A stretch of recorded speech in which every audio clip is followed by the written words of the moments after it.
Hi everybody, it's Cindy at Upcycled Design Lab. Today I'm going to be reviewing the G2 bottle cutter. I bought it at Hobby Lobby for $26, $27, so that's not super expensive. And I've never cut any bottles before, so I'm curious to see how easy it is to use, how good of a cut I get. And I'm a total newbie, so we'll see what happens. Alright, so I've got the bottle cutter put together. It wasn't too complicated to follow the instructions and put the bottle cutter together. But this is me fumbling around with it, trying to adjust it to the height that I want to make my first score, and to make sure that all the wing nuts are tight and that everything's straight. It was a little awkward to hold on to, but I did kind of figure out how to grip it and how to make a score. The directions tell you to use the bottle cutter standing up, but I also saw some other videos where people had used it laying down, so I tried a couple of scores with that technique as well. There are a lot of different ways to separate the bottle. The first one I tried was the hot water bath and the ice water bath, and it did eventually, the bottom did eventually break off, but as you can see, it did not break off along the score line. I had scored this bottle in about 3 different places, and I tried for quite a while with the hot water and cold water bath to separate the second score. I was really unsuccessful. It didn't feel like I was getting any results at all. So they also give you this little tapper with the bottle cutter, and so I worked with that for quite a while, tapping pretty hard actually on the inside of the bottle, trying to make the crack run.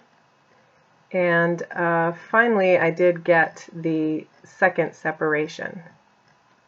This did end up being one of the cleanest cuts that I got, but it still wasn't perfect. It had a few nicks and a few sharp edges.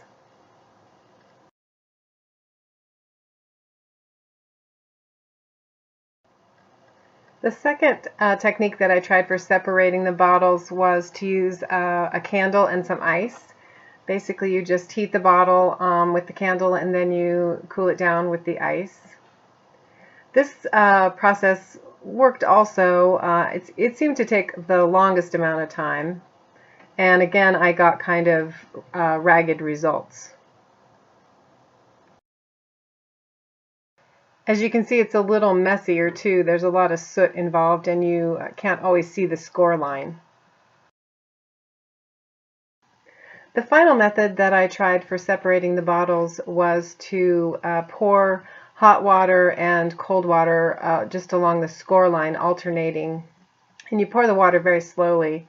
Sorry I don't have any video of that, but it was actually the fastest way, I think, to separate the bottles, but it was still fairly unreliable.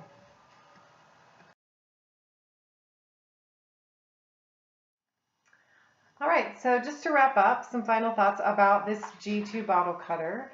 It is a fairly inexpensive item, so if you want to get one and practice on your own, it's certainly affordable to do that. Overall, I was a little disappointed in the results I got. These are some of the better ones, actually. You can see this isn't even at all. I did try to do some rings. This one side kind of came out pretty well, but you can see there's a big crack in it. And then the other side obviously would need a lot of chipping away to get back, get down to the score line. And out of 14 bottles, these are my good results. So there's 2 that came out kind of okay.